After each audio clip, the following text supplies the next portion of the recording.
दोस्तों, आज की कहानी है एक आलसी लड़के की कहानी। एक बहुत ही भोला सा आलसी लड़का था। वह कोई काम नहीं करना चाहता था, बस खाना खाता, घूमता और सोता रहता था। एक दिन उसे किसी ने बताया कि एक आश्रम है जहाँ कुछ नहीं करना पड़ता है और हर दिन 2 समय का खाना और नाश्ता मिलता है। तुम वहाँ जाकर के रहो। उस आलसी लड़के ने सोचा, ये तो बहुत बढ़िया है, और उस आश्रम में जाकर रहने की सोचा। और फिर वह भोला भाला आलसी लड़का अपना सारा सांसारिक जीवन छोड़कर उस आश्रम में जाकर रहने लगा। आश्रम में गुरुजी रहते थे। वह कुछ समय सबको प्रवचन देते थे। वह आलसी लड़का सुनता था और बाकी के समय आराम करता था और फिर भरपेट खाना खाकर सो जाता था। ऐसे ही उस लड़के के दिन गुजरते गए। एक दिन उस आश्रम में कुछ नहीं बना। नाश्ते के समय नाश्ता नहीं मिला। उसने सोचा, नाश्ता नहीं मिला तो भोजन तो मिलेगा। अब भोजन के समय उसे भोजन भी नहीं मिला। लड़का दौड़ करके गुरुजी के पास गया और उसने पूछा कि आज भोजन क्यों नहीं बना। गुरुजी ने कहा कि बेटा, आज एकादशी है और जितने भी आश्रम के सदस्य हैं उनका आज उपवास है और तुम्हारा भी आज उपवास है।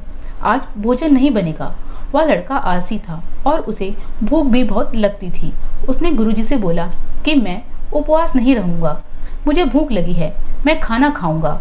गुरुजी ने बोला, ठीक है, जाओ भंडार से सामान लेकर के आओ और आश्रम में नहीं, बाहर ले जा कर के बना लो। लेकिन याद रखना, भोजन बनाने के बाद सबसे पहला भोग भगवान को लगाना और फिर प्रसाद तुम पाना। वह लड़का बोला, ठीक है, और फिर अनाज लेकर नदी की ओर पहुंचा। भोजन पकाने लगा। तैयार हुआ उसके बाद कहने लगा कि भगवान श्री राम आइए, पधारिए, भोग लगाइए। अब जब उसे लगा कि भगवान आ ही नहीं रहे हैं तो फिर कहने लगा कि मुझे मालूम है आपको तो अच्छा खाने की आदत है, मैं बना नहीं पाया और मुझे अच्छा भोजन बनाना भी नहीं आता, लेकिन जो भी रूखा सूखा बना है आकर खा लीजिए। भगवान श्री राम को उसकी इस सरलता पर बहुत प्रसन्नता हुई और उस लड़के को दर्शन दे दिए। उसने देखा कि भगवान श्री राम आए हुए हैं और उनके साथ माता सीता भी आई हुई हैं। लेकिन लड़के ने सिर्फ 2 लोगों के लिए भोजन बनाया था, एक अपने लिए और दूसरे भगवान के लिए। और अब क्योंकि भगवान के साथ माता सीता भी आई हुई थीं, तो उसने उस भोजन को माता सीता और भगवान के सामने ग्रहण करने के लिए रख दिया। भगवान श्री राम और माता सीता ने भोजन किया और उसके बाद जब वह जाने लगे तो यह भोला सा आलसी सा लड़का बोला कि प्रभु, आप आए, दर्शन दिए, बहुत अच्छा लगा। मुझे खाने के लिए कुछ नहीं मिला, लेकिन कोई बात नहीं। लेकिन आपसे एक विनती है कि अगली बार जब आप आएंगे तो कितने लोग आएंगे ये बता दीजिए, ताकि मैं उतने लोगों के लिए भोजन बना के रख सकूं। भगवान श्री राम मन ही मन मुस्काए और फिर अंतर ध्यान हो गए। लड़का आश्रम गया। दिन बीतते गए और फिर एकादशी का दिन आया। इस बार वह 3-4 लोगों के लिए अनाज लेकर के खाना बनाने के लिए नदी के किनारे पहुंचा। उसने बड़ी प्रसन्नता से भोजन बनाया और इंतजार करने लगा कि प्रभु आइए और भोग लगाइए। इस बार लड़का देखता है कि भगवान श्री राम पूरा राम दरबार लेकर आए हैं, जैसे माता सीता, लक्ष्मण, भरत, हनुमान जी और सभी लोग आए हैं। लड़के ने 3-4 लोगों का भोजन बनाया था और इस बार भी भोजन कम पड़ गया। लड़के ने निराश होकर भोजन प्रभु के सामने रख दिया। उन्होंने भोजन किया और फिर चले गए और इस बार भी लड़का फिर से भूखा रह गया। अब लड़का फिर आश्रम गया। दिन बीतते गए और फिर एकादशी का दिन आया और इस बार गुरुजी से कहने लगा कि गुरुजी, मुझे इस बार थोड़ा ज़्यादा अनाज चाहिए। गुरुजी सोचने लगे कि यह इतने सारे अनाज का क्या करता है, कहीं इसे बेचता तो नहीं। फिर उन्होंने कहा, ठीक है, भूख से परेशान रहता है। लड़के ने कहा कि नहीं गुरुजी, मैं भूख से परेशान नहीं रहता। प्रभु के साथ बहुत से लोग आते हैं, उनको भी तो भोजन कराना पड़ता है। गुरुजी को लगा लड़का पागल हो गया है, लेकिन गुरुजी ने सोचा कि चलो एक बार चलकर देखते हैं लड़का इस अनाज का करता क्या है। वह भोला सा लड़का अनाज लेकर के नदी के किनारे पहुंचा और इस बार भोजन बनाया नहीं। उसने सोचा कि प्रभु हर बार ज्यादा लोगों को लेकर के आते हैं, इस बार वह जितने भी आएंगे खुद बना करके भोग लगा लेंगे। और फिर प्रेम से प्रभु को बुलाने लगा।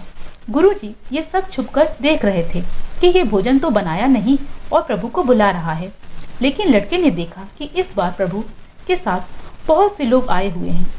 उसने प्रभु के सामने हाथ जोड़ करके कहा कि प्रभु माफ करना, आप बहुत सारे लोग आते हैं, मुझे संख्या का पता नहीं होता और मेरी हिम्मत भी नहीं होती कि इतने सारे लोगों के लिए भोजन बनाऊं।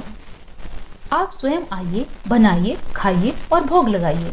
प्रभु मुस्कुराते हैं और अपने साथ आए सभी लोगों के साथ मिलकर के भोजन बनाते हैं। गुरुजी ये सब छुप के देखते हैं और फिर लड़के के पास आकर के कहते हैं कि तू ये क्या कर रहा है। तो लड़का कहता है कि गुरुजी आपको दिख नहीं रहा है कि भगवान श्री राम पधार चुके हैं, माता सीता आई हुई हैं, हनुमान जी आए हैं और भी सभी लोग आए हुए हैं, भोजन बन रहा है। गुरुजी ने बोला, पागल हो गया है, मुझे तो कोई दिख नहीं रहा है।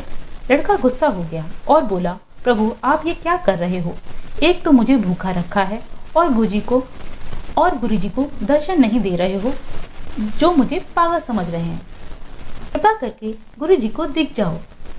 भगवान बोले, नहीं मैं इन्हें नहीं दिख सकता। लड़का बोला, क्यों नहीं दिख सकते, मेरे गुरुजी तो बहुत महान हैं, बहुत बड़े ज्ञानी और ज्ञाता हैं। भगवान बोले, हाँ ज्ञानी और ज्ञाता होंगे, लेकिन तुम्हारी तरह सरल नहीं है। जो सरलता तुम में है वो तुम्हारे गुरुजी में नहीं है।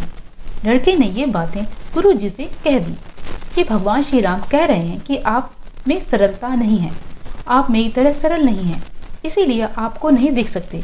गुरुजी की आंखें नम हो गईं और रोने लगे और बोले, बिल्कुल सही कहा, मेरे अंदर तुम्हारी जितनी सरलता नहीं है। और फिर माफी मांगने लगे। फिर भगवान ने गुरुजी को दर्शन दिए। ये कहानी हमें सिखाती है कि जीवन में सरलता सबसे आवश्यक है। जितने सरल बने रहेंगे उतना जीवन में आगे बढ़ते चले जाएंगे। जब आप सरल होते हैं तो आप खुद भी मुस्कुराते हैं और दूसरों को भी मुस्कुराने की वजह देते हैं। दोस्तों आपको ये कहानी कैसी लगी कमेंट में ज़रूर बताइए, और अगर आपको कहानी अच्छी लगी हो तो वीडियो को लाइक कीजिए और अपने फ्रेंड्स और रिलेटिव्स को शेयर कीजिए। बाकी इसी जैसी और वीडियो पाने के लिए चैनल को सब्सक्राइब करना मत भूलिए।